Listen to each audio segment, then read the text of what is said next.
Whew. Woo! We're here. We're here. Good morning. That's how we're starting it. We're here. We're here. It's Mother's Day. It's Mother's Day. We're kind of awake, half awake. I am, anyways. Thanks for everybody who's here, man. I appreciate the whole plethora, the whole squad who showed up. Another Sunday morning, Mother's Day. How's everybody doing today? Doing How pretty you good. guys doing? Yeah, not too bad. Not too Yeah, bad. I called my mom before the stream, told her I loved her. Okay. Good. Cool. Steve, wow, basic love. We'll take it. I love it, man. Today's Mother's Day, so we're gonna try to keep it short and sweet and tight for you guys. Regular segment, week in review. We've got talking about our favorite books of the week. Second segment, we got a little ditty called Hot Takes. Think you guys are gonna love it. I'm in the dark on what Lauren and Steve are doing, so I'm looking forward to that. Our main discussion is why do the big two hate families, hate parents? It's Mother's Day. Figured we tie it in. Why do they hate, the whole familial? Why? Why do they hate parents, especially mothers? I have great evidence as to how they hate them, and they need to stop. We have concerns, people. We have a lot of concerns with how these big two companies seem to hate love. We're going to get into that for sure. Then Steve will be talking about the TO Comic Book Club of the Week a little later on. My favorite segment, Copper Drop. We're going to be reviewing Broken Souls Ballad, last week's choice. I have some thoughts on that, as do Lauren and Steve. And and then at the end of the show, guys, we are going to be announcing our very first guest. Yes, so ready. Definitely excited to get into that and to announce that. That'll be at the end of the show. Let's kick off the show, guys. Thanks again for coming out. Week in review. Lauren, what were your books of the week?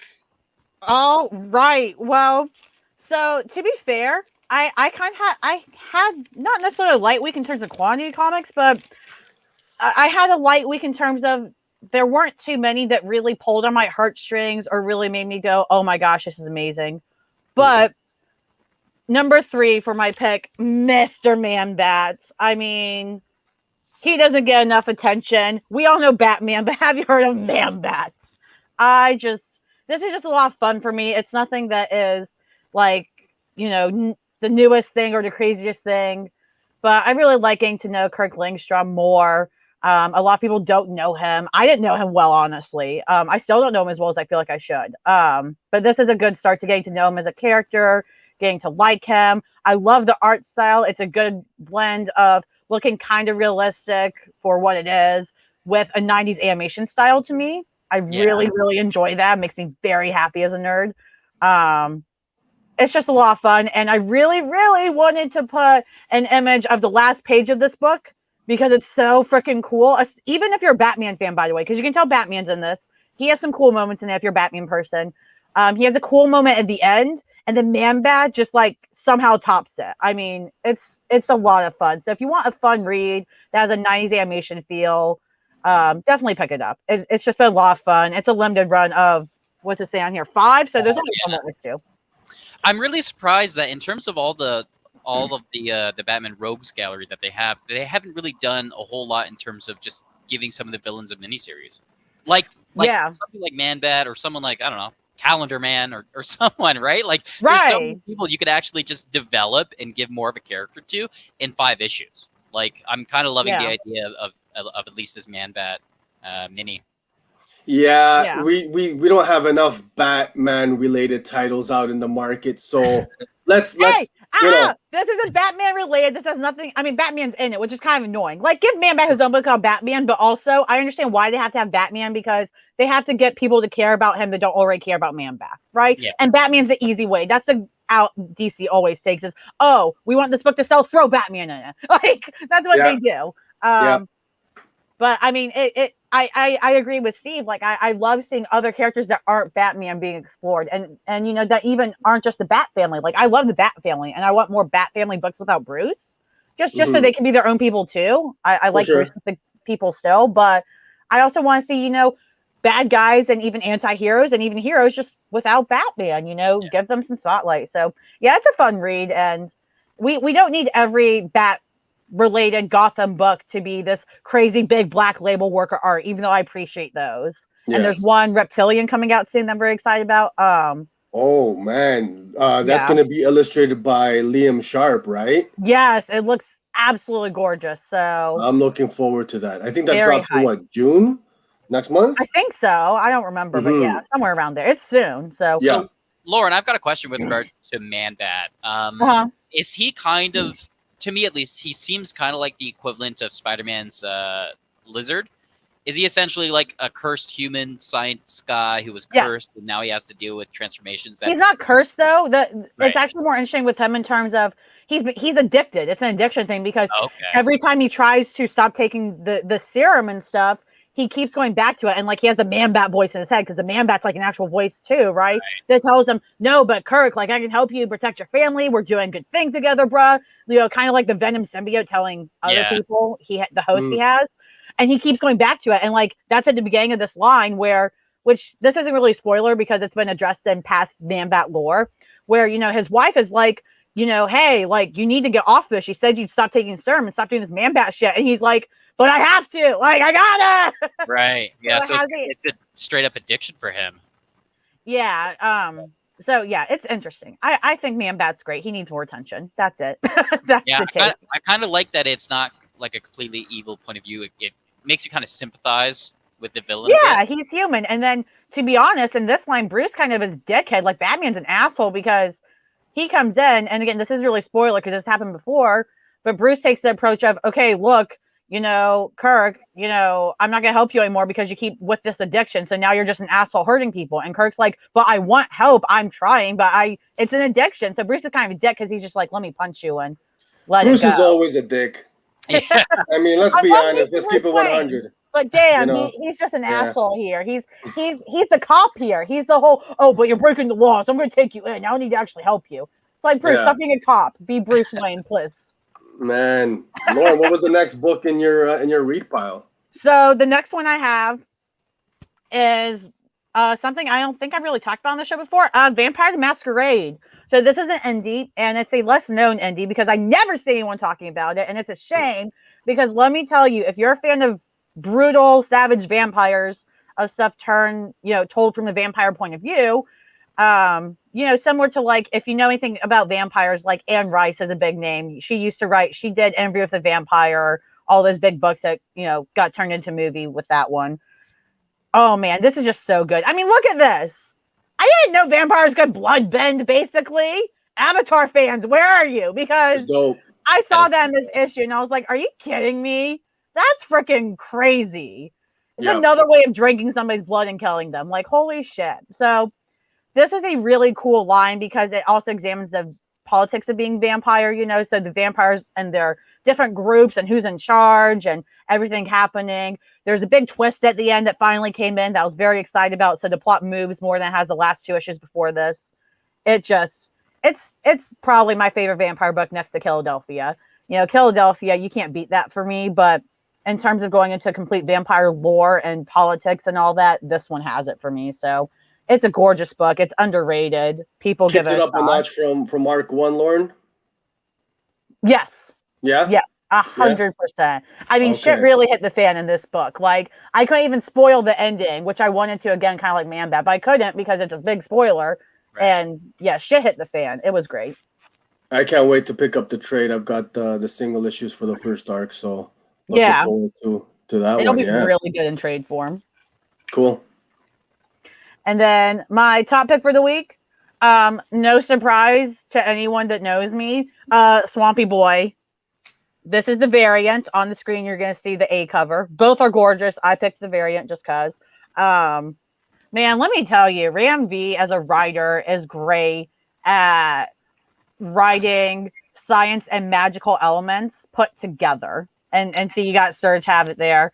Yeah, it's just so cool because you see people that write science very well, you see people that write magic very well. Ramby does both, and the fact that he could put them both together so easily, like, just proves to me that both these things can go together. Like, and then you've got the art here, Yeah. right? I don't want to just talk about Ramby's writing, even though he's fantastic. I also want to give credit to both the mics that do the art, both the ink and the colors. Both of them are mics. Mike Perkins, I think, does the ink. I can't remember the last name of the other Mike that does the coloring, so I'm so sorry. Spicer? Yes, Spicer. That's what Yes, the cover thank you. say. It's on the cover. I should know this. Sorry, Mike Spicer. But yes, they're both fantastic. I mean, the colors are so vibrant here. They're so bright, and it's really cool to see for Swamp Thing because if you read past Swamp Thing books, the coloring isn't always this bright in Swamp stories, which is fine because they go for, especially back in the day, they went for darker horror vibes. So they go for bright horror vibes here, and it still works when I thought it wouldn't. The color palette seems like it almost could be like like a poison ivy. Well, she's in it. Book, right? Yeah, I see that. Yeah, right. Yeah, for sure. And it's cool though because they do it even before because she doesn't come in until this issue. And I mean, it's not a spoiler because she's on the cover. We knew this. But yeah, she comes in. It's really cool. There was another really great big page in the book of this really cool monster being you see in the book, but I couldn't post it because I was afraid to be a spoiler. But it's a gorgeous page in of itself. I say, you know what? great. Moving forward, fuck it. We're gonna show spoilers. We're gonna everything. You guys just have to read the books. We're giving you you got Wednesday, you got Thursday, Friday, Saturday. You got like four full days. As someone who ends up having to pick up his books on a Saturday, I disagree with everything you're saying right now. Steve, you got to binge read on the Saturday evenings, then, buddy. That's I don't know what to tell you, man. You asked a while. But I do want to kind of go back to the color grade of this because I really like the use of the complementary colors. Yeah. Having the text box be like the orange, and even the background, like the skies, the orangey yellow going against that vibrant green. Like, I'm loving the coloring that I'm seeing here. Yeah, it's so good. Now, the one thing I'll say that I can't go too much of because it's still a spoiler right now because the book just came out, but the use of Ivy in this was interesting, and I'm very interested to hear people's thoughts on Ivy's characterization in this because there are parts of it where I was like, okay, well, I like having Ivy here, and okay, yeah, she kind of has her own area, but also there's a part of me that was like, I don't completely like her characterization here. Okay. So that was the one thing that I'm kind of still in the middle about was how she was written in this. But at the end, I guarantee you, if you're any kind of Swamp Thing fan, especially from the past, and you're worried that you won't like this new line, pick this one up because somebody shows up at the end, and you definitely should read it. So Lauren, that's all I got. Should I be concerned that on the cover it looks like there's 2 poison ivies? Yes. I mean, you shouldn't be concerned, but basically, I'll say this so you're not confused on the cover. One of them is Ivy, one of them is not Ivy. That's a little like hench person, I guess. Okay. Yeah. And that's our all boy Joey was asking if we've seen the Brian Boland cover for Swamp Thing number 5. I don't think so. Or I think I did. Is that the one where it's Swampy Boy up close? He's like all big and scary, going like raw on it. That's not a good description. But if it's that one, I think I know what you're talking about because I saw that. It came out recently, I think. Ramby put it on his Twitter. And I said, that's the cover I'm getting. Done. Sold. I mean, you've got Brian Boland, the legend, on a Swamp Thing cover. I mean, I don't think you can go wrong. I haven't seen it myself yet, so. Yeah. But sounds like it's going to be a heater. Yeah. So all right. Those are my 3. Cool. Topic of the week then? Swampy Thing. Swamp Boy. Cool. Excellent. Steve, what do you got for us, buddy? Oh, I got my usual Marvel. Really? You don't say. More Marvel? How? That is shocking. It's so shocking. Yeah. I will say, at a loss for words. I will say, I have been kind of reading the backlog of Nightwing stuff still. I'm now in the Rick Grayson part of things, which... Just stop, Steve. Just stop. I don't want to hear about it. We all hate it. Yeah. No. It's obviously taking a dip. I did end up reading House of M, but I'll talk about that a little bit later in the show. As well as, we've all read Broken Souls Ballad, so we'll talk about that later. Excluding those books, I read the Spider-Man that came out because I'm on my I'm on my Marvel. You're a whore for Peter Parker. We been knew. Just Yeah. admit it, Steve. Exactly. And it's still Nick Spencer's current arc where he's got the social media like suit going on with all the sensors and cameras on him.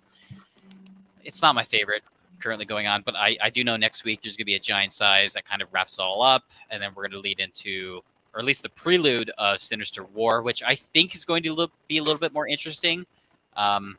Yeah, I mean, like I said before, Nick Spencer, he does have hits and misses when it comes to this Spider-Man that he's writing. Some of it's done really, really well, and other parts are just lulls. And I feel like right now this King's Ransom arc is a bit of a lull, but we're getting past it. So I hear a lot of the same thing. It's like very hit and miss. Yeah. This particular run.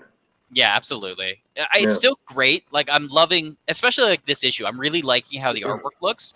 I don't know what it is, but like it kind of reminds me of like Ryan Ottley, who did some of the beginning stuff of this run with Nick Spencer, and he shows up every so often. Sergio, you'll know him a little bit because I think you mentioned previously that you're now reading Invincible, and like, Ryan Ottley ends up becoming like a huge artist for that series. Okay, so, cool. Yeah, I'm liking the art of this issue. The story, not so much, but there are going to be lulls. You're never going to have a 10 out of 10 every single For time. sure. Yeah, I'm just waiting for him to kind of go back to his red and blue suit. Like, I get the suit change; it made sense for the story, but like for a Canadian, you're really sounding American saying that, Steve.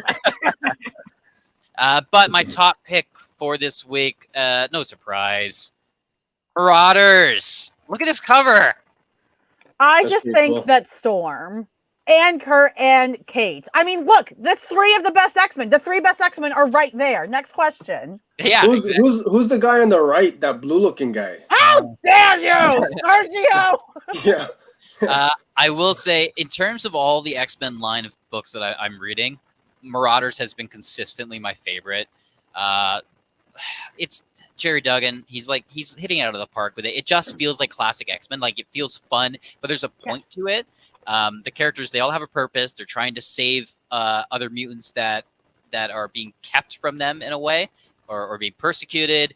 And it's Kate, I should say, Kate Pryde, and a ragtag group of fellow X-Men and former Brotherhood of Evil Mutants and former villains that have all kind of combined. They Steve, start hold off. on. Did you say ragtag? Yeah, ragtag group of Whoa. mutants. When you put it like that, okay, sold. That is Marauders. You didn't know that, Serge? God, we need to educate you. I mean, Yeah. you've got Emma Frost, Sebastian Shaw, Bishop, Kate Pryde, Pyro, Iceman, Callista, and Storm. That's a ragtag group if you ever heard one. What I really Definitely. like about this issue, so this issue in particular focuses on Storm. That's Absolutely. not. So this is basically more of a filler issue. In terms of this, really is just the team talking to each other, reminiscing on all they've done up until this point, really reminiscing on Storm, because apparently there's a big change happening with Storm coming up. Like, Marvel has teased that. That's not a spoiler. Something's happening at the Hellfire Gala with her. We don't know what role she's taking or whatever. So they're reminiscing on their time together as Marauders and their time with Storm. And so there's some great highlights for Storm here. And what I thought was interesting was a lot of people were like, oh, I didn't know Storm was like kind of a brawler. And we're all like, she's always been a brawler too. Like, Storm does everything. Yeah, this everything. This book really is the showcase for badass Storm. As Lauren mentioned, it is kind of like a filler. It's not a must read, but if you're a huge Storm fan, it's a must read for you. Yeah. But it is everyone at this table kind of going around and mentioning times where Storm may have helped them directly and even indirectly in the case of like Bishop's story. But for me, it's like the artwork of this, like the artwork and the coloring, it makes it feel like it's a Boom book. I don't know what it is about the Marauder stuff, but the colors always pop for me. They look so good. Steve, for all your talk of Boom books, man, you gotta start, adding these Boom You titles to start your reading regular. Boom. Yeah, man. You gotta start. It seems like you're a fan, so I'm a fan of the coloring of when it comes to the Boom books, but like Marauders has just been, for me, it's been consistently good. Like, I've been loving the characterizations of them. Yeah, I really love Mirage too, because they balance out the intense moments with the comedic moments very well, and then also cute moments. Like there's I don't think this is a big spoiler, so I'm gonna say it. Sorry if it is to anybody, but at one point, Lockheed, he's driving the ship in this. Like he's the captain, and Yeah. Emma comes up and she's like, "Hey, captain," and she just pets him on the head, and it's the cutest thing I've ever seen. Like, it's Yeah. great. Definitely not a must read, but a really fun issue to showcase why Storm is just the badass that she's always been. Nice. And like for that reason, it's my top pick. It did everything that I Nice. wanted out of an X-Men book. Steve's Nice. top pick, Marauders. Now it looks like they finessed us because I was like, okay, we got that old school Storm Mohawk going on. Yeah, they but finessed then in the cover. interiors. They Yeah, got us in the okay. first half. So the bait and the switch a little bit then. Yeah. Okay, cool. Solid haul there, Steve. For Yeah. myself, nothing too crazy, man. I just once again gotta show off this super gorgeous. Finally, you're swapping- with me, my dude. Yeah, look at that bad boy right there. Tell me if that's not the cover of the week. If you guys have a better cover out there this week, show me because I haven't seen it. So what Beautiful book is cover. that, Sergio? There's a little book called Swamp Thing by a Okay. writer by This is the small book. name of Ram V. Ram V.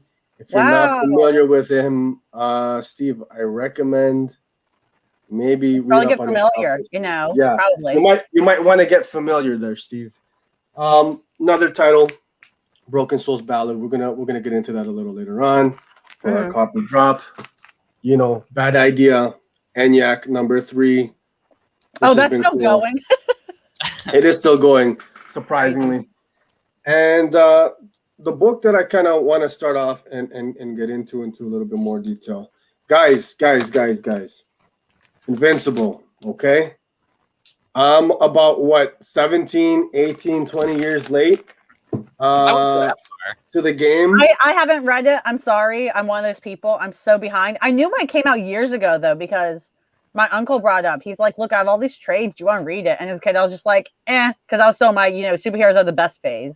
Yeah. But, I will say, the ones I knew, not him. And now I'm like, damn, I should have been on this years ago. I will say, because before the show started, I knew the show was coming, and I've heard such good things about it. So, I think, was it during the summer or within the past, year, I ended up actually reading all of the Invincible run. Sergio, you are in for quite a ride. I'll say that. I've been hearing that. So I've been sitting on these first 2 volumes for at least 10 years. Actually, I got it for my oldest, my oldest son. It was one of his first comic book purchases. So he's read them. I haven't read them. I watched the show the other day, and I was just like blown away. It was a lot of fun, man. And that's that. So I watched like the first 2 or 3 episodes, and it was meh. It was okay. It wasn't really my cup of tea. I don't watch a lot of animated comic book stuff, right? Just really not that into it. But after hearing guys saying, no, give it another shot, check it out, you're gonna be into it. I literally watched 4 and 5, and then I just binged through the final 3 or 4 episodes, and each episode just got better and better. I gotta say, I'm a big fan of the gore, the bloodiness, and a lot of the major beats in the story. I wasn't familiar with, right? So when they happened, I was just like, okay, that's really cool. So it definitely hooked me. So I was like, hey, I've got the trades. Let me check them out. So for me, the first 2 volumes, anyways, of Invincible, I've kind of got the same feel that I did for the first few episodes of the show. Yeah. Not entirely sold, to be honest. And much like the guy on the screen there, I was definitely I was on the toilet for like 3 hours reading this bad boy. Yeah. But so it was a quick read for me. I mean, I went through the first 2. I found them just a basic kind of story. Yeah. It didn't go into a lot of detail and background, and there was a lot of time jumps, So Sergio, I will say before I got into it, I ended up reading some Reddit comments, and one of the things that kept on being mentioned is if you're not feeling it for like the first 5 issues or so, you have to give it time, because the story, like as we all know if we've seen this show, there's a point where the story really changes and where it picks up. And for the show, it does it immediately because you need that for the type of audience you're like. Yeah. But for the comics, it is very slow. I don't think, for me, it picked up until about like issue 11, 12, or 13. Right around that point is when things start happening. And that's when it goes, this isn't the comic you thought it was. You've just been reading a different comic for the previous 10 issues. Let's see what Invincible actually is. So it gives you a point where, the show does it a lot sooner. The books kind of lead you into it. Like, it's just showing you little tidbits here and there of what Mark's life is like. He, as he kind of gets used to these powers, right? And then the big thing happens, and you're like, okay. So Sergio, if you only had one thing you could tell somebody that would convince them to read this, just a general thing, what would be the one thing you tell somebody to convince them to actually read Invincible? Off of the first 2 volumes, to be honest, Lauren, I'd have a tough time selling it. Okay. If I didn't watch the show prior and I didn't kind of already know what to expect, in all honesty, I probably wouldn't continue Invincible. If I'm keeping it like real with you. Yeah, absolutely. The art is not necessarily my cup of tea. It does get better. Like, the early on, you could really tell like how much, like, if you could read the final issue, read the first issue, because of like the 10 or 15 years of age in there. You can really tell how much it improves. I mean, yeah, Serge, definitely. If you plan on continuing to read this to see if it does get better, like Steve's saying, like, let us know if it actually gets better as the volumes go on in the comics, because I'm very interested to hear that. 'Cause again, you're always real about it. Like, you'll be like, yeah, I tried, but it wasn't that great. Sorry, y'all. Like, you're always straightforward. You're not going to sugarcoat it. So yeah, for sure. Yeah. So if I didn't know anything about what was, I'd say probably I wouldn't continue. Yeah, and that's fair. So, having said that, I'm gonna check out the next couple volumes on Hoopla, because they're up there, and definitely I'm gonna share my thoughts with you guys once I kind of get deeper into the story. Yeah. But so far, it's okay. What I love from the show to the comic is that they definitely added to the elements in the comic, like the whole Guardians of the Globe. Yeah. It was almost like a throwaway scene in the book, right? Just like, okay, here's some information, like this happened, versus in the show, it was like, have you guys checked it out? I have, yeah. Okay, well, Steve, I haven't watched a thing of it. You can't even compare. Thing. Yeah, it was just like night and day. It was so much better. You can't expect it happening, and and that's what the comic does too. It just takes a longer time to get there.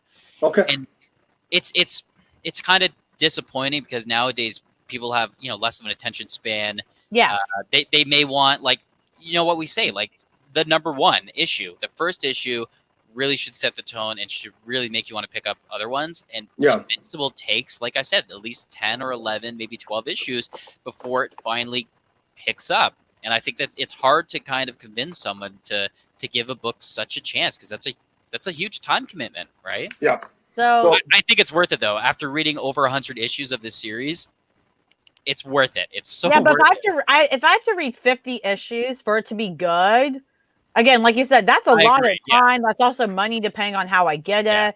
I mean, it's not on the top of my list at that point. If I ever get to it, I'll get to it, but it's not on the top of my list compared to other stuff, Yeah, it's a long form read, and like I said, there's a certain thing that happens at around 11 or 12. If by that point it doesn't make you like go, okay, I need to start reading this, I need to start keeping up with it, I need to actually get into it. If that doesn't happen for you at around that issue, I don't know if it's for you.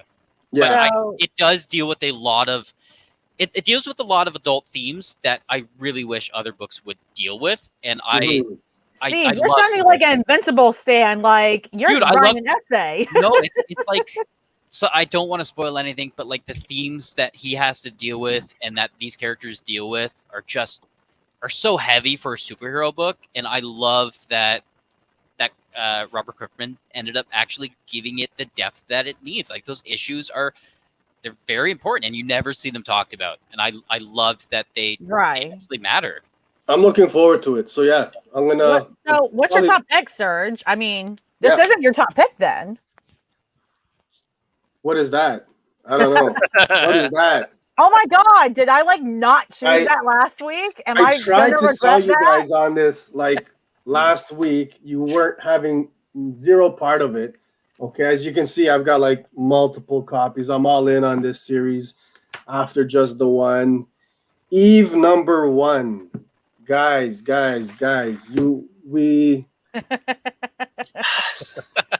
Anyways, I'm that was blaming you. last week. That was last week. This is a new week.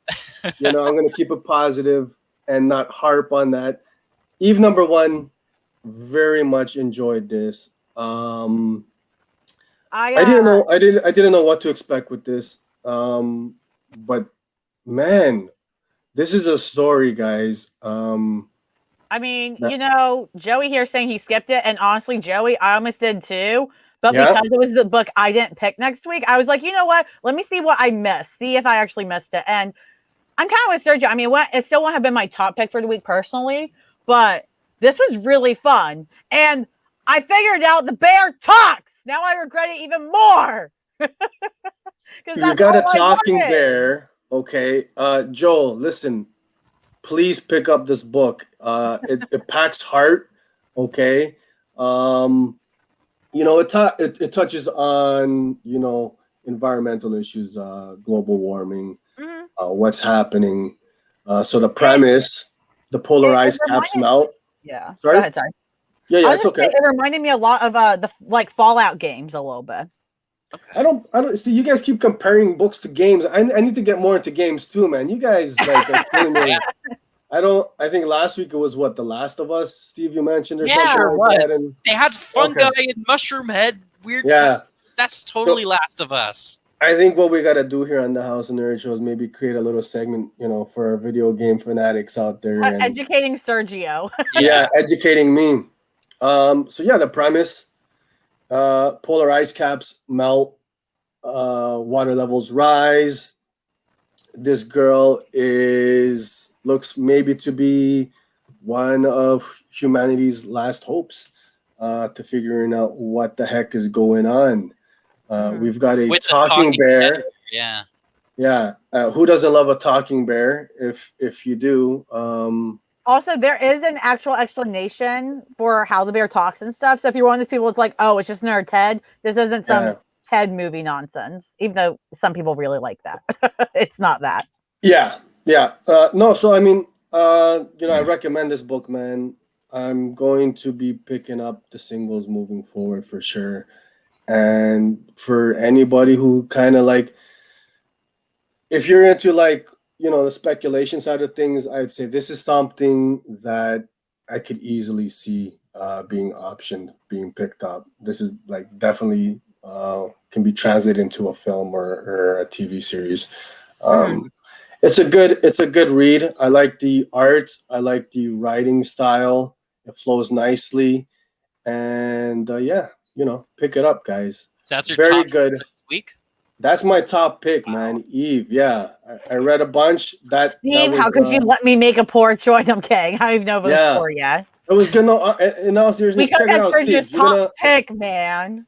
for whatever reason, I feel like you're gonna like it, and it's Boom, buddy. We were talking about Boom. We were earlier, talking. right? It does look colorful. Like it looks Yeah. beautiful. I will say that. Yeah, It was really good. I liked it quite a bit too.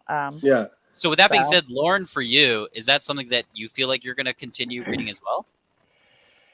I haven't decided yet, to be honest, because for me, it wasn't something I read and was blown away by in terms of like, wow, this is talking about things that's never been talked about. Wow, this is completely different. For me, it was cute. It was heartwarming. Right. It was well done, and it is.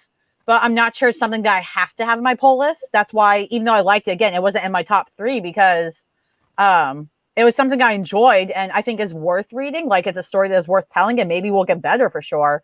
But I'm not like, oh my god, I have to invest in this, you know, like 24/7. But Right. it's a solid read and has potential to grow. So full credit to it.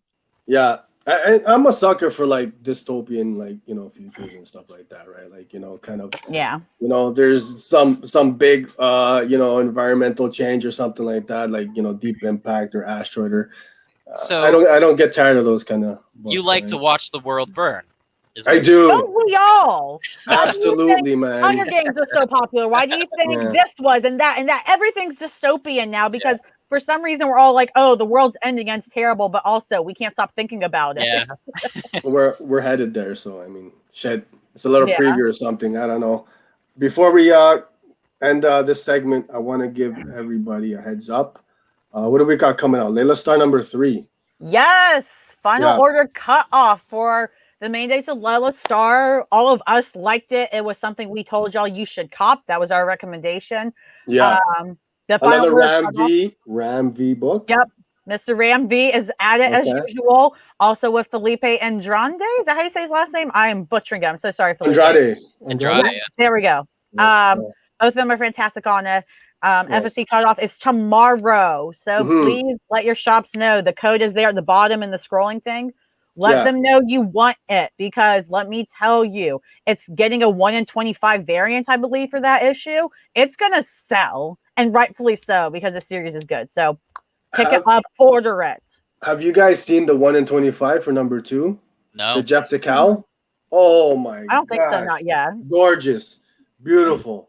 Check it out. If one of you guys can get your hands on it and send it to your boy up in Canada, I'm just saying, I'm gonna try my best to get my hands on that, but I have a feeling that's gonna be Send it to the Tony Stark of comic book selling Yeah. yourself. You can get it. I can never have too many copies, man. One for the personal and then one to display. I don't know, man. But that anyways, Layla Star, check it out.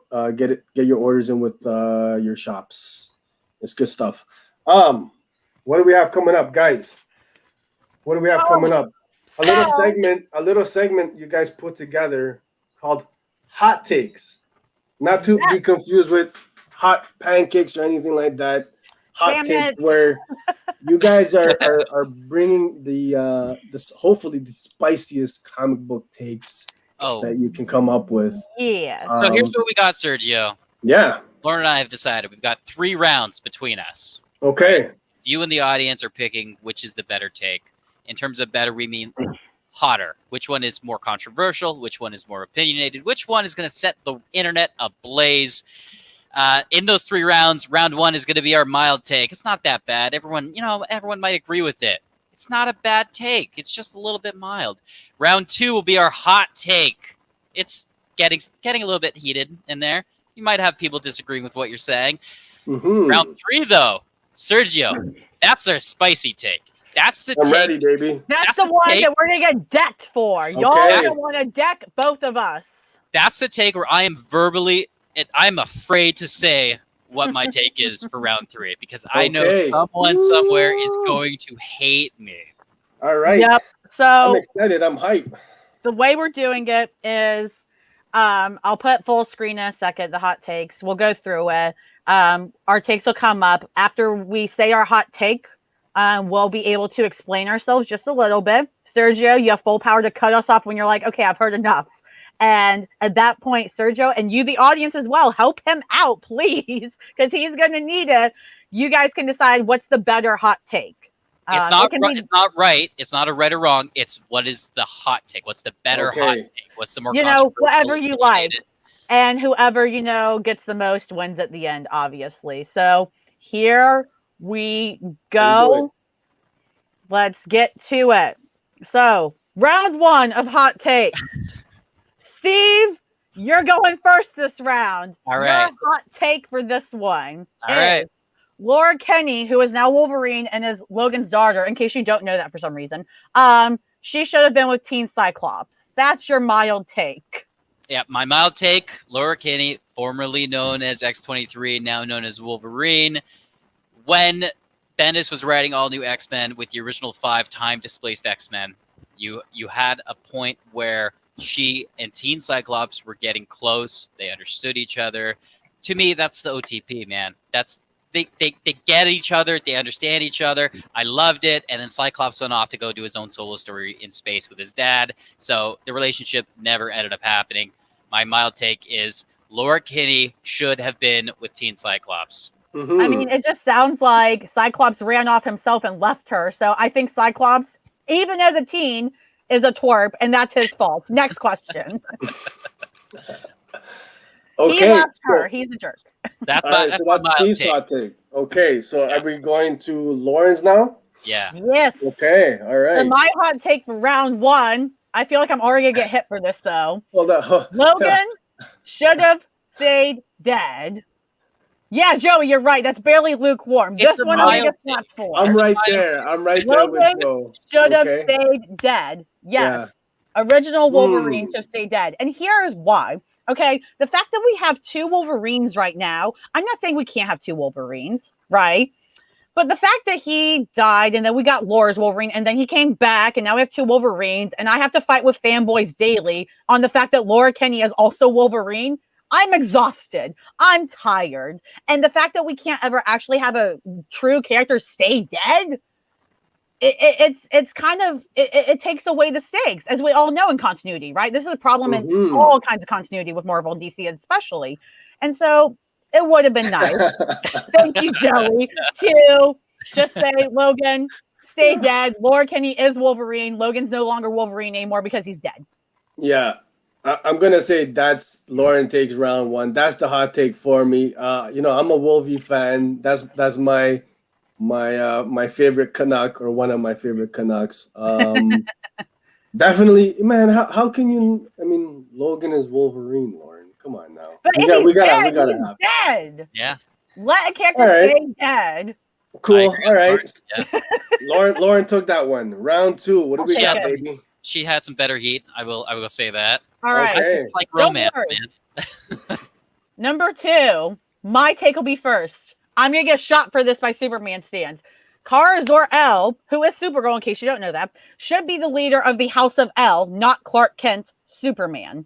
So, Wow. before I get shot by Superman fans, or, after I get shot, because I'm probably already shot, the reason for that isn't because I'm trying to hate on Superman. I'm not saying Superman's garbage and that he's not a leader and that he's not important and he's not one of the most iconic superheroes of all time. That's not what I'm saying here. What I'm saying here is that Kara is closer to the Kryptonian heritage. I said the House of El, not the hero on Earth, not the leader of the Kent family or whatever. The House of El. She should be the leader of it because she is closer to Kryptonian heritage. She grew up on it. She has to teach Clark his own heritage because she knows that he doesn't. She should be the leader of the House of El in terms of the leader of Kryptonian heritage. It's a bit of a take. That's a good one. That's a good one, Steve. I hope right. you got it for this round, buddy. Okay, so here's my hot take for round 2. DC should have kept Tom King's Batman in continuity. I'm stopping you myself, Steve. He should have never been stopped at 85 and put into Batcat. It should not have been a separate continuity. It should have maintained in continuity in DC universe. They should have never stopped him. He should have got to over 100 issues, and he should have changed the Batman character dynamic for the DC universe for decades to come. They should have never stopped him. That's the worst thing I've ever heard, honestly. Yeah? The worst thing I've I ever don't heard. know, in my man. life. I gotta say, I I'm prefer gonna go Tom with- King's Batman. I prefer it more than Tinian's Batman, more than any of the current Batmans that that are being written, more than what's happening in Detective Comics or even the main Batman line. Better than when they rewrote his lore to what it is now in like the late 80s, 90s with the year 1 and everything. Better than that Batman. I prefer Tom King's Batman. It's what I want out of Bruce Wayne. It's what I want out of Batman. It's what I want for his future. I want him to die from cancer. I want Helena Wayne to take over the mantle. I want that future that Tom King loves. I want it, and it should have stayed in continuity. Steve, you brought the heat this round. Thank you. I'm gonna give this round to you, buddy. And I will say this, man. They definitely. I would have liked to have seen Tom King's Batman continued in the main Bat title rather than. Oh, no, you're picking because you agree with him. That's not how you're supposed to do this. Get out of here. Hey, What's the most controversial? I think mine is. I'm saying that's the controversial, hotter take because, man, Tom King is such a divisive writer when it comes. I think just in general, but when it comes to this Batman run, man, you love it or you hate it. There are a lot Man. of bipolar reactions when it comes to Tom King's Batman. And to Joey's response, better than White Knight. I really love White Knight too. I'm not saying that. I love that White Knight is its own universe, so that White Knight's amazing, man. so that Sean Murphy that's can such do a great one. he can do whatever he wants with it, which is what was perfect for like the Marvel Ultimate line of things too. You don't have to deal with any of the incontinuity stuff, which is great. I wanted Tom King's Batman to be the precedent for what Batman should be going forward. I wanted. God, I if it had been Catwoman. seen, it would be I wanted so. Helena. I wanted him to die eventually. I dig it, Steve. Batman to, That's a whole other discussion. It's I want definitely Batman to he. check You out. got the take. I'll You got take the round. You got the I'll round. take Let's see the what you guys take. got for round 3, man. I hope this is spicy. I hope This it's is spicy. spicy. You Oh, know, this so we're is spicy tied. And honestly, I know Steve's hot take here. I think he's going to take it because it's definitely the hottest take. So I'm going to do mine first. I think the Spider-Man storyline, One More Day, was actually good. So for those of you that don't know, I'm going to just, as quickly and concisely as I can, just tell you what it was. It was a storyline where Kingpin ends up putting a hit out on Aunt May. Aunt May is shot. She's in the hospital, basically on her deathbed. Nothing they can do can save her somehow. Like even when he goes to Tony Stark or whoever, Peter can't get help to save her. And so eventually Peter decides to go to Mephisto, which is always a bad decision, right? High One Division stands Mephisto. He was the WandaVision villain, right? No, Or- he wasn't. The fans just wanted him to be. Anyways, and man. so he makes a deal with Mephisto, but Mephisto says, here's your choice. I can save Aunt May, but then you won't ever remember what being with Mary Jane. She's basically irrelevant. Or you can let your Aunt May die and you still have Mary Jane. So he basically has to choose between Aunt May and Mary Jane. And in the end, he chooses Aunt May, controversially. Some people are like, yay, he chose Aunt May. Fuck, Mary Jane, it's sad, but, it has to take the hit.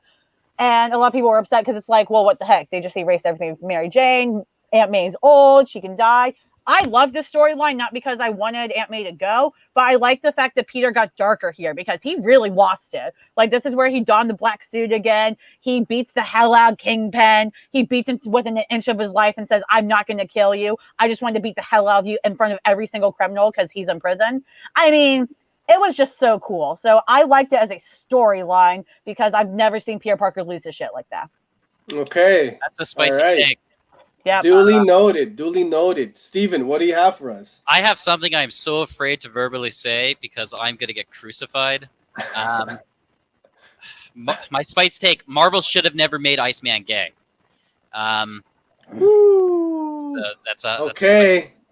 My reasoning for this is the issue that, one, it was Bendis that did it, and we all know modern Bendis likes to put a stamp on things. He changed John Kent to be older so that no one else could change it back. He ended up making Iceman gay. It feels like at this point, what Bendis is doing is just a shock value for the way of keeping himself relevant in comics. I will say the way he did it was just terrible. It was awful. That is not a coming out story in any way. For those that don't know, Teen Jean ended up essentially just taking teen Bobby Drake aside and saying, "Oh, Bobby, you can't talk about how you like girls. Oh, why not? Oh, because you're gay." And then Bobby replied, "Are you sure?" And she's like, "Yeah." And then he goes, "Are you sure I'm not bi?" "Nope, you're full gay." The text dialogue box it literally says, "No, you are full gay." That is just a terrible coming up story. It's terrible writing. It completely in a way spits on any relationship or character dynamic Iceman has had with his fellow former love interests. What should have happened is they should have made Iceman bi. How often in media do you see a bi male? Never. You don't see a bi male in television. I full on agree with you as a bisexual. You only ever really see in media bisexual women or full gay men. You never see a bi male. Could you imagine how amazing it would be if you actually had Bobby as a bi male? He has to deal with the fact that he also has attraction to males, so you can explore that like he did, like Cena Grace did in his solo series. But you could also still keep you could still keep the continuity that he is a ladies' man of sorts. He likes both. Why can't we have a bi male in comics or in media in general? I got you. He never should have been made a full gay. That was That's a spicy one, Steve. I'm gonna keep it 100 with you. This is a tough one, man. Because everybody knows one more day's caca. And it's not a I good liked it's it. not a good Spider-Man storyline. Um, I liked it. yeah, you dig it, eh? I like seeing sides of I like seeing heroes at their breaking point. I like seeing Yeah. what it takes to break a hero, and that's very terrible of me, but you know. We got like one A hot spicy pepper there. Yeah. One spicy pepper, man. You know what? I'm gonna give the I don't know. One more day was really bad. So that's almost, you know what I mean? Like that's like Unanimously unanimously hated. Oh yeah. bad. Oh yeah. Yeah. He's in the chat. If you want to help him out if you wish. Yeah, guys. I'm gonna give the spicy take. The spicy take is gonna have to go to Steven. He takes round three. He takes round three, and yeah, and what I didn't mention to everybody is the winner buys a round of beers Oh, and pizza for everybody. So Steve, congrats. Yes! Congrats, yeah, buddy. yeah. All right, man. Looking forward to receiving those PBRs in the mail. Lauren, what are you having? What are you taking? What is Man, everybody in the audience I drinking? just man? want rum. I'm one of those assholes that actually loves rum. Just Okay, send it you're a over. rum girl. Thanks. Joey, let us know what you're having to drink. Pizza and Yeah. beer. We're gonna have a good time. It's Mother's Day. Thank you guys for bringing the heat. We're gonna move on to our main discussion. We're gonna keep it short. We're gonna keep it sweet. Why do the big two? Why do Marvel and DC hate parents? Oh, Why do they hate the family dynamic? What is with that? They seem to Oh. not be fans of having our favorite superheroes as fathers, as mothers. They right. retcon them. As soon as they happen, they seem to throw it out the window. Why is this the case? Lauren, Steve, what are your thoughts? What are you thinking, guys? So for me personally, I think part of it is it's the same old thing that we've heard, right? It's the fact that they don't want to age up any of the characters in any way. They don't want the perception of these characters to feel like they're old. And in that regard, it doesn't make sense for them to even get rid of the heroes' parents. Like for a while, Right. Clark Kent's parents were dead for a while. Like you can't really think of any parents to a lot of the main superhero characters because usually they're not mentioned or they're dead or they're just not involved in any way, right? Yeah. I think part of it is that whole thing where they don't want the perception of the character to come off as old. But I don't like. I think the other part of it is a lot of superheroes are based on the hero's journey, and part of the hero's journey and all of that is it's a trope, right? You have an orphan character. You have a character that is such an underdog that it's easily relatable. Like you feel bad for this character because they have nothing and no one in their life, and they have all these obstacles that they have to face. I think it's due to the fact that they, and I say they as in like superhero stories, try to maintain that hero's journey in any way that they can. I think too, part of the fear they all have, and I mean, I've even heard this from some comic book fans. To be honest, is people are like, well, once they have kids and they're parents, they get boring, right? They're just like, oh, all they do now is take care of their kids and stuff because that's part of being a parent, right? And it's like there are plenty of real life people. They're parents. Sergio is a parent. You're not boring. You are a great human being who has crazy hot takes. You're a mess on Twitter. Like, you're still human, but you're also a good parent, so we can have great superheroes, be parents and still be fun. Hell, not saying you should do this. I'm just spitballing here. So make Deadpool a parent. Everybody Joey's calling me out here, guys. Yeah, does not think Sergio is a good guy or a good parent. Joey's calling me out. What's going on? Yeah. I mean, and I think it's important, that we that not only superheroes can become parents. I mean, just the direct heroes. Like, so I'm one of those people. I'm grabbing this because I actually have it here. I'm a big fan of Miss Talia al Ghul in the comics. if you don't know who she is, but you're a Damien fan, something's wrong with you because that's his mother. Damien's mother is this woman. If you think it's Catwoman, stop. Just because Bruce is with Catwoman right now is not it. This is his mother, Talia al Ghul. As you should know, because in the current line with Damien is Robin, he's going to the League and finding a bunch of people. That is based on Talia's side, not Bruce's. So, I just think, it's important that we recognize, especially because it's Mother's Day, moms, right? We talk about Bruce if he's a parent or not, which he basically is with all the Bat kids, right? We talk about Clark if he ever had kids and, Jonathan and all that. But what about the moms? Like, I want to bring that up. Where are all the moms that we get to actually see be a mom, but also be a superhero or even a villain? Like, they're not just stay-at-home parents. They're real heroes, real parents. Yeah. Lauren, can you give me a few examples of some MILFs in comics and superheroes? Jessica Jones. Talia's right here. Jessica Jones. Absolutely. Jessica Drew. She's a parent. Wow. You just made me think of that Jem Bartel cover from recently. Hold up. Jessica Jones is a mom? Yeah, with Luke Cage. As Joey points out, Jessica Jones and Nick Cage, or actually it's Luke Cage, they have a child together. Oh, I didn't know that. Is that something fairly recent or? No, it's within the last 10 to 15 years, I think. Can I talk about one of my other favorite moms? Because do you know my favorite boy has one of the coolest moms out there, and her name is Mystique. And everybody likes to forget that she's a mother, but she's a mother to Nightcrawler and Rogue as an adoptive mother, and that her wife is Destiny. And I think they're great mothers that try their best but still fuck up. Love them. There you go. But Sergio, what is your thoughts on the big two and parents? As a parent yourself, how does that make you feel?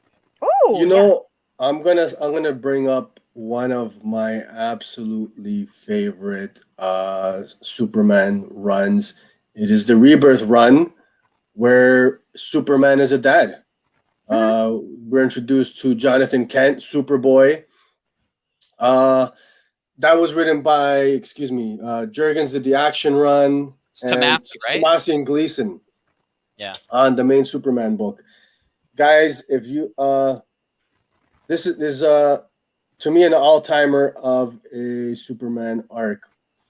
When they removed Jonathan Kent, when they, I should say, aged him up, essentially removing that.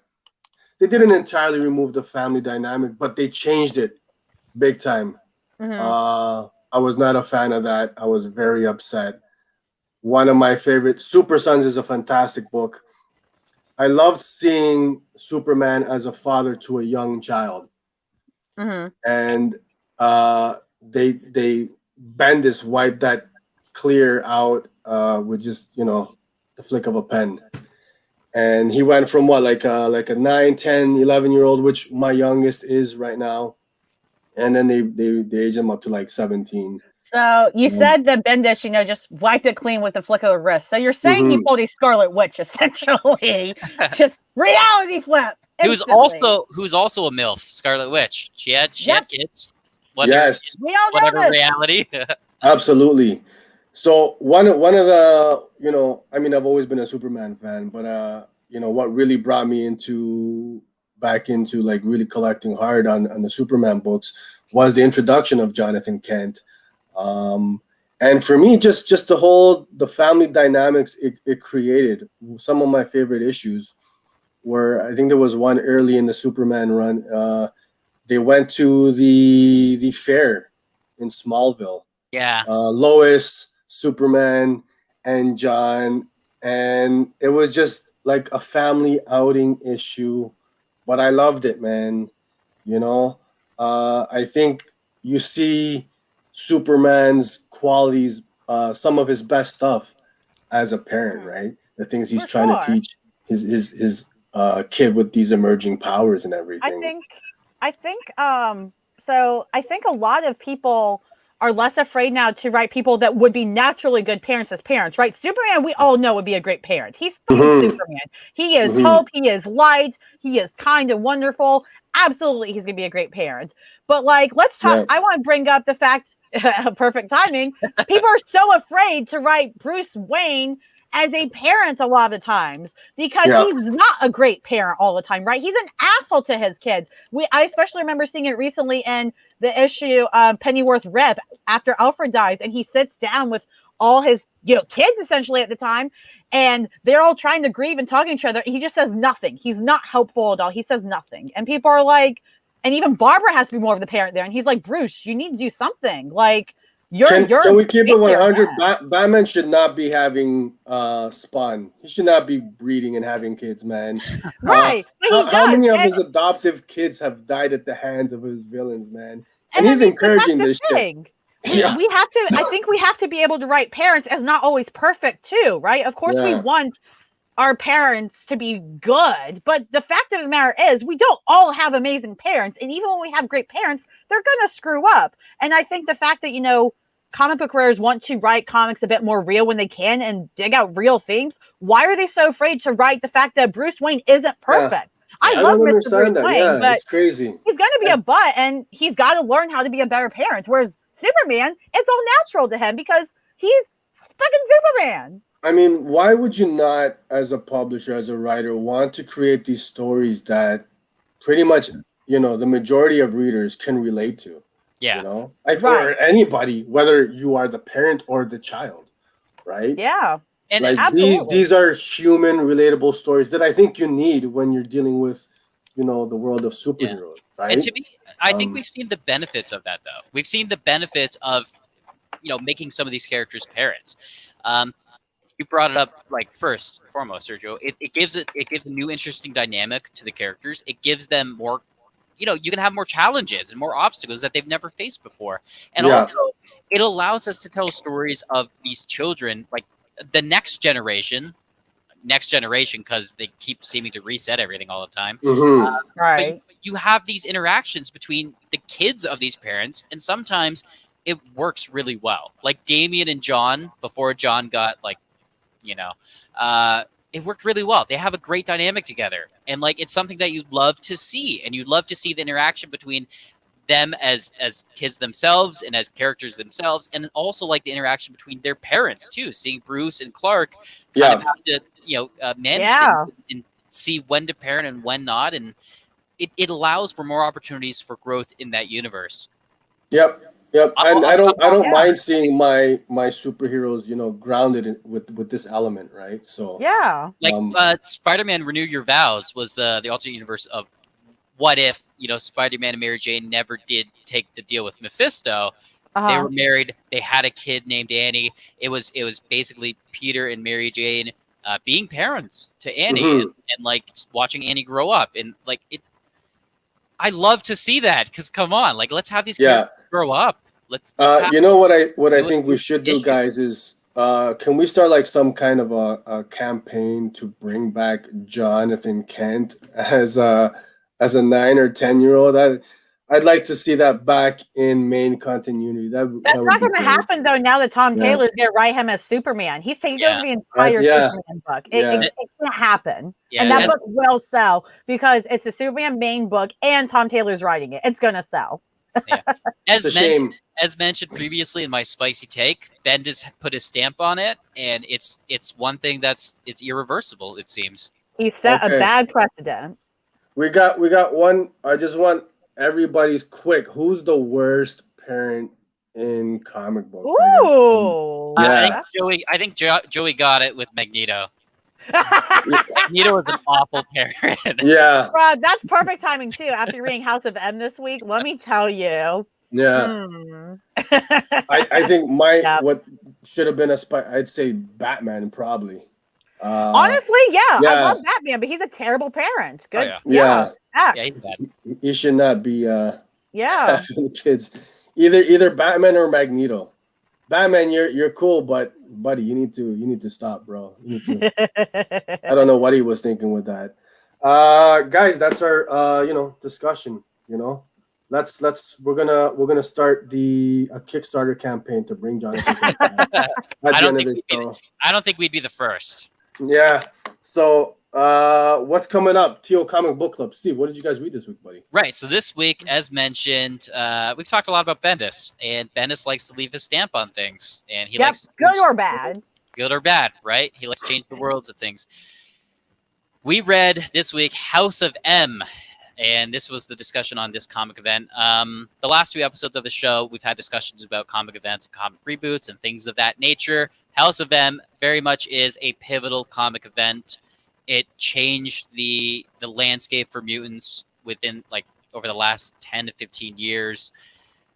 It dwindled them down to only over 200 mutants left in the world by the end of this event. I'm sure every comic fan has seen the panel of Wanda saying, no more mutants. That's from House of M. That is how pivotal this is. You don't have to read the event to understand the impact of those 3 words and how much we're still feeling it today in the new Krakoan era.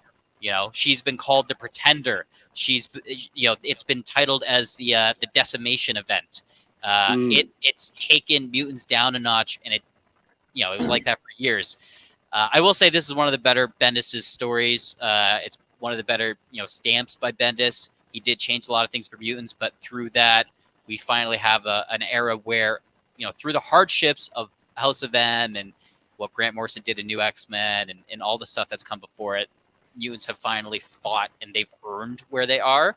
And I feel like this is a seed that was planted to what's now in the House of X in a way. Yeah, I don't think you'd get an impactful story as House of X or Powers of 10 or what Hickman's doing with the Krakoan era if House of M never happened. Okay. Yeah, I think that's good credit where credit's due. As troublesome as Bendis is nowadays, at least with DC, like he did important things, particularly with Marvel. And I mean, as somebody who has known of House of M for years, I've known all about it. I knew what happened in it as an X-Men fan. This is the first time I finally read House of M was this week, and but in the last 2 or 3 issues, I mean, I felt the agony after she said no more mutants. And I didn't realize, I kind of thought the event ended with her saying that, but the event didn't end with that. It ended with seeing mutants alike all freaking out, being like, oh my God, will I have my powers? Oh my God, this person could die without theirs. Oh my God, like just the fallout of it, the instant one. I mean, that hit me hard. It still gives me chills. I mean, I'm just thinking if they ever, not saying I wanted to, but if they ever brought House of M into a live event, like they just did a standalone, 2-parter film of House of M, they did it correctly by the comics, I would still have shivers just watching it happen, knowing what's going to happen. It's that impactful. So okay, yeah, I would say it's one of the better modern comic events that have occurred because of how pivotal it was for the universe. There was fallout, and the fallout was years and years and years of turmoil and challenges for the mutants. And that's all we want from comic events. We want them to actually matter at the end of the day. Whether you liked how it ended or not, this book mattered to the Marvel Universe. Nice. That being said, next Saturday, we will be discussing The Empty Man, written by Cullen Bunn and Vanessa R. Del Rey, doing the art with Michael Garland.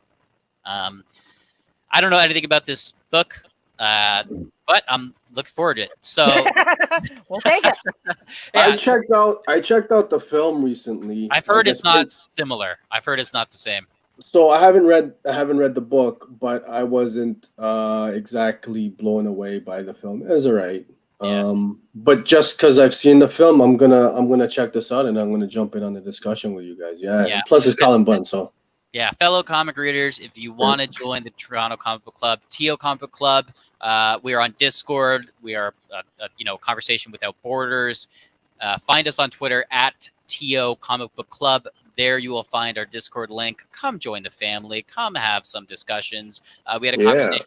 We had a conversation recently about binding comic books, or what do you do when you don't have enough storage for all of them.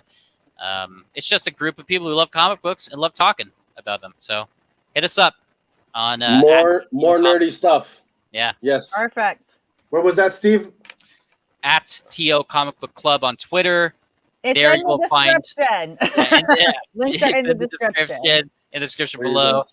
You will also find again the Discord link, which is where the discussions are happening. Cool. Hey Lauren, did you jump in this past weekend or? Yeah, Lauren. I wasn't able to because I forgot. I worked until 3:15. My boss was the worst this week. That's not relevant to the show at all. But nobody reminded me, Steve. All I right. should all right. remind you to Damn it, join the Steve. I discussion. worked till 3:15. The discussion started at 3. What was I gonna do? Remember? Yeah. Okay. Yeah. All right. Well, I was really hopefully upset I missed it though, because it's House of M. on an It's so upcoming big. week, we know what's going to happen. The week that we have Philadelphia will be Lauren's first appearance. I'm It's guessing gonna happen. It's coming it's up. going to I'll happen. work in the shadows. Copper drop. Man, you guys know I'm a fan of this segment. What did we pick last week? I don't remember. Week we I don't picked remember. Broken What was it? Souls Ballad. It Was it wasn't Broken Eve. Souls Ballad? Okay. Broken Souls Ballad. Man, what did you guys think? Excuse me, man. Let me pull up this guy here. We've got like what seems like a pseudo werewolf type situation, and it touches on it's quite an interesting book, You've got a werewolf situation going on. Yeah. It touches on like anxiety and panic attacks. It felt like a mutant thing. See, that I feel like I wasn't clear on what was happening. Like, was it at first? I thought it might have been like almost like a spiritual like werewolf or something. But is it an actual physical transformation happening? What were your guys' thoughts on it? Lauren, I'll let you go first because you picked it. Yeah. I mean, so I mean, you kind of just said it. Like, I was just confused. So, number one, I want to talk about what I did like that really got my attention. The coloring, the purples and the reds and the blues. It was very similar coloring to Homesick Pilots, which is the coloring is my favorite thing about that series. I mean, that series has good things, but coloring was really big. The coloring really got me here. Yeah. I was kind of confused as to what was happening as well in terms of why was the kid like this. I think there was some experimentation happening. That's kind of what I got. Like he was experimented on, and now he's got this like other being just attached to him. I liked it from the start, but by the end, it didn't hit for me in terms of wow, I need that next issue. It was more like, I mean, if you can explain yourself and make yourself make sense, then I'm down. Because again, the art was great. The premise of, whatever the hell is happening there, like with the half werewolf thing going on. It's interesting enough that if the plot fleshes out more, it could be incredibly interesting. But again, they really take into account the ballad part of the title at the beginning. And it's kind of like a song fic. Like if you ever read fanfic, it's kind of like a song fic. I'm not the biggest fan of song fics. Because I think it takes away from actually narrating the plot, actually narrating what's happening on the picture here in terms of comics. So I'm not sure it mixed well. The ballad part was almost like, what purpose really did it serve the story? Right. That's what I took from it. It almost felt like an afterthought, like they threw it in to fit with the title of the book or vice versa. I'm not really sure. Steve, man, what did you think, man? You sold this, man. You sold it to me. Yeah. I agree with your kind of initial thoughts, Lauren. I really enjoy the coloring too. Some of these screens that I'm showing here, a lot of it does come off as very dark and gritty and bloody and gruesome. But then you've got this beach scene, and like it just shows the colors also popping too. Like I agree with that. The coloring was amazing in this book. I also agree that I don't know what the heck's going on in terms of like an issue number 1. The intrigue by the end of it, I'm intrigued, but I don't know if it hooked me. Like I like a lot of it, but a lot of it also comes off as like, why are these things happening? I feel like we got no answers, and I feel like in issue number 1, you need to understand what's going on at least a little bit.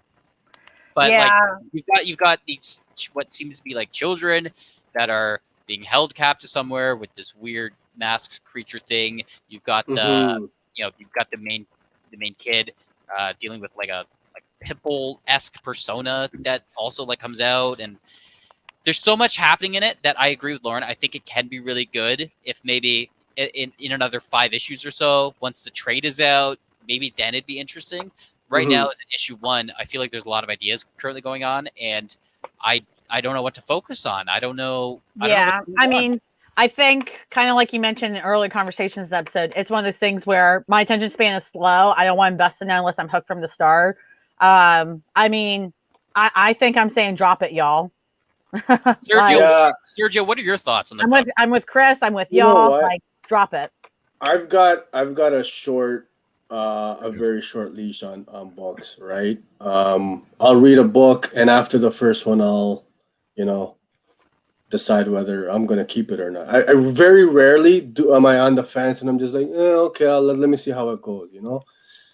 That's kind of where I'm at with Broken Souls, Ballad. You guys have already said, one of my favorite things was the color palette. Similar to Homesick Pilot, it's got those pinks and the purple hues, and which I'm a sucker for. A little confusing story wise. I think what I did like was it did touch on, this kid's obviously suffering. He's got a messed up home situation, and it's bringing up the whole panic attack situation. So it's something that's definitely relatable. That needs to be kind of spoken about more. I think not just in comics but in general, right? Mental health, right? With everything that's going on with the pandemic, people, it's tough right now, right? So I like that aspect. It's not a bad book by any means. So, are you thinking to cop or drop it? Because you have to make a decision, unfortunately, in this case. So where I'm at, I'm gonna actually, you know what? This might surprise you. I'm gonna say cop because I want to see where the story goes. Yeah, I want to see. It's got me enough. I'm intrigued enough to pick up one more issue and see what happens. And So I'm gonna vote cop, guys. Okay. So, Steve, you're the deciding factor. We got a drop and a cop. You're holding it. Yeah, I will say to answer Joey's question in the chat, it does feel like it's more of a were-dog than a werewolf. It's a weird combo. Yeah. That's my take. It's very dog-like. He doesn't change with the moon or whatever, so you can't really say he's a werewolf because that's kind of their thing. So. But yeah, for me, I would say, see, this is a book that I feel like some books may read better as like a bundle, as a complete package, as a trade or something. As an issue 1, I would say drop it. It didn't do it. I think this story may work really, really well when volume 1 is out as a trade. Maybe it'll make a lot more sense when issue 2 comes out. But in terms of an issue 1, it's intriguing, but there's no hook. I don't know what's going on. Like, there are ideas and it's intriguing, but it's not enough for me to say spend another, $2.99 US if you get the digital. I don't know if it's worth it, right? Yeah. Wait for the trade, I would say. Drop, cop. What do we got? Oh, I said drop. Yeah. Oh, you did? Sorry. I was the drop. Right away. You were the cop. Steve was the deciding factor. Okay, so that's it. Guys, I think this is 2 weeks in a row now. Majority rules on this one.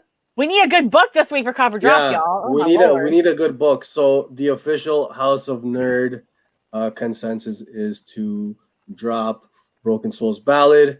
Man. It's tough.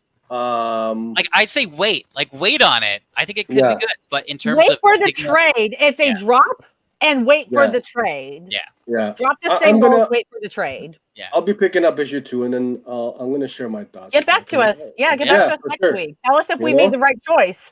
Definitely. Speaking of right choices, though. Yeah. What do you guys have coming up for next week? Because I'll be the deciding factor. Lauren, Steve, you guys have each brought a book for potential reading. What do you have? All right. I'm ready because I think I finally have the pitch this week. I think I have it. All right. So the book I picked for this week is a book called Time Before Time, I believe. Yeah, not Time After Time. I'm used to that saying. So it's called Time Before Time. This book, so full disclosure, I already know I like it because I got an advanced copy. My review for it's going to come out tomorrow on the Wednesday Pulse site. I got an advanced copy. It's a #1 this coming week.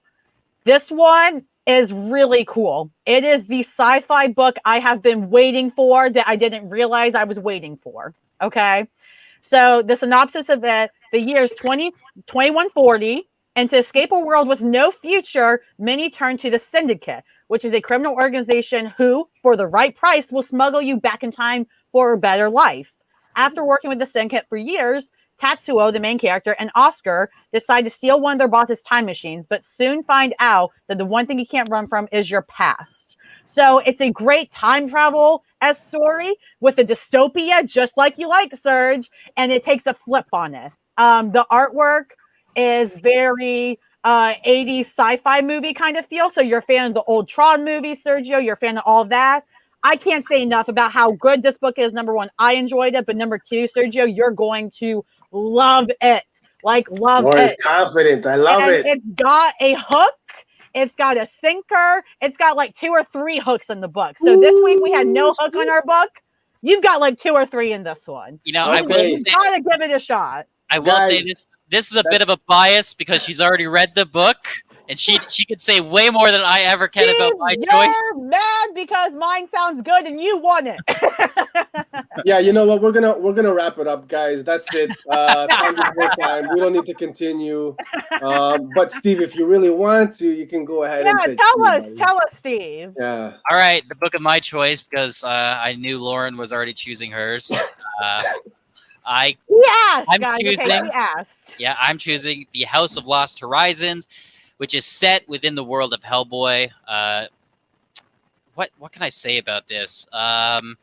It's it's like a murder mystery. Okay, from what I've unlike Lauren, I have not read this first issue. I can't give you all the nooks and crannies of this book. I can only go off of the cover, a few preview pages, and possibly the summary of the book description. From what I know, it's a murder mystery. There are some murders afoot in this house, in this manor, I believe. It's Knives Out. I can just watch Knives Out, right? Yeah, probably. Yeah. I fell asleep there for a second.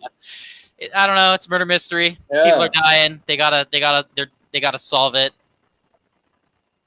Okay. Should That's all I got. I feign even like partial interest in this book here? This isn't fair, man. She read the book.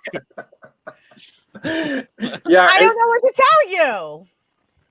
I'm gonna be honest. Time Before Time has been on my radar since Declan Shelby announced it, and you got Rory McConville on the art. Yeah. They put out like a pulp noir type western not too long ago. It was pretty dope. So I'm gonna go ahead and pick Time Before Time. Yes, thank you. It's so good. So Shocking. So excited. Yeah. Yeah. I've had my eye on that. I'm looking forward to reading that, and it does have a Looper-esque feel to it. If you guys are familiar with that. Bruce my gosh, let me tell you, there's one part in the book, and I read this in my interview. I'm not gonna, it's not a spoiler because I'm not saying it, but there's one part in the book that's a huge turning point that went somewhere I never thought they would have gone. But once you read it, you're like, oh, this makes sense, but it comes out of nowhere, and it's such a poignant moment in the book. Like, you'll know it once you read it. It's so good. It gives you a completely different perspective on time travel. It hits at home. I'm hyped, man. I'm hyped. So we're gonna be checking out Time Before Time. Very much looking forward to reading that. Now, I do want to say, Lauren, you're holding out on these advanced reviews. What's going on? Sharing is caring, yo. I reveal for the Wednesday poll list. It's a thing. It's an ethical thing where I can't share with you unless I have permission. I gotta be ethical. I see how it is. Okay, that's cool. I guess I can't hold it against you in that case.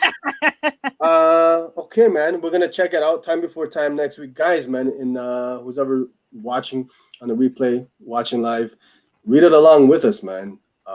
Yes, it's worth it. I promise. If it's not, you can come at me next week. Definitely. I wish I could have had the confidence you had with my pick, Lauren. Before we get out of here, man, we've been teasing this for most of the week. We have a little guest announcement. Sorry. Yeah, man. We've booked our first creator on the House of Nerds show. Yes. You may have heard us talk about this writer once or twice in previous episodes. Oh my God, Sergio, it's a writer? Is a writer Oh my coming God. at you live next week, next Sunday. We're bringing the one and only Ram V to the show. We got him on, baby. Oh, We got him. We booked I'm him. so hype. Yeah, one of the hottest creators out right now. He's writing Swamp Thing.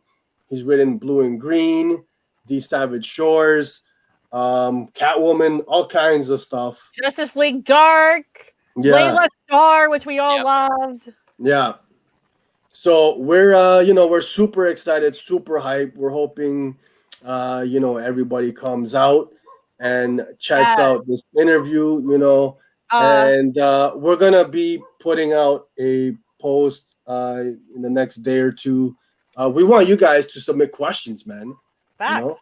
Submit your questions for Ram V, and hopefully we'll get the opportunity to include some of those Yes. in the interview, man, in the discussion. Full disclosure to those of you that watch. I know some of you come late. I want full disclosure so you don't miss it and you're upset because you didn't know. That's not fair. Ram V will be on right at 11 a.m. with us. He will be on within the first 5 minutes, and he will be on for quite a while. So the format for our show is going to be a little bit different. It will not be bad, though. We're still going to do copper drop stuff, but we're going to have a lot of time to talk to Ram V. He'll be there the second we start almost. So if you don't want to miss him, tune in as early as you can, because that's when he's going to be on. He is lovely. He's super excited to get on. He's doing us a huge favor by coming on to our tiny show. I'm very, very excited. It's pretty cool, man. To have him as our first guest. It'll be our 5th episode at that point. So yep. Yeah. I'm hype. I'm excited. I'm nervous. Man, couldn't ask for a better first guest. So we're hoping, guys, come out, man. Come out. Submit your questions. Arrive early. You don't want to miss this, man. Yeah. Yep. That's it, guys. Yeah. Steve, did you want to add something, buddy? I was just gonna say, where could people find you on the internet if they want to leave their questions for Ram V? Where can they find us? Man, hit us up at the House of Nerd Show on Twitter. Was it just House of Nerd Show? I think it is at House of Nerd Show. I'll put it up real quick so people can see it. House of Nerd Show on Twitter, and like I said, we're gonna put out a post, something for you guys to submit your questions. We will probably put it up tomorrow. As you can see on the screen, it's the House of Nerd Show at House of Nerd Show. We'll put a post, so keep a lookout on the Twitter, because we're gonna put a post saying, "Hey, give us your questions, comment, and your question might be thrown up." Of course, you can type in the live chat all you want once Ram V's on, but we're gonna be paying a lot of attention to the questions we already have and what he is saying. So full disclosure, the best way to get your question answered is putting it on the Twitter when we make that post. Yeah, absolutely, man. Lauren, where can everybody find you at? Yes, I am on Twitter, which is usually what I'm on, at friendly MBHD BI. And then on Instagram, I'm on friendly neighborhood bye, because I had to make it different because someone took my name. Excellent. My man, Steve. Yes, where sir. can everybody find you, bud? You can find me on Twitter at Stovepost. You can also find TO Comic Book Club at TO Comic Book Club on Twitter. Join the Discord. I'd rather talk to you on Discord. You don't need to message me. Don't worry about messaging me. But Sergio, where can we find you? Nobody. I'm ghosting everybody. You guys can find me on Twitter at insert name INC. On Instagram at insert name comics. And thanks again, guys, for coming out, man. It's Mother's Day. I know you guys probably don't have plans. Go see your moms. I'm going to have lunch with my mom as soon as we're done here. That's it, man. Enjoy the Sunday.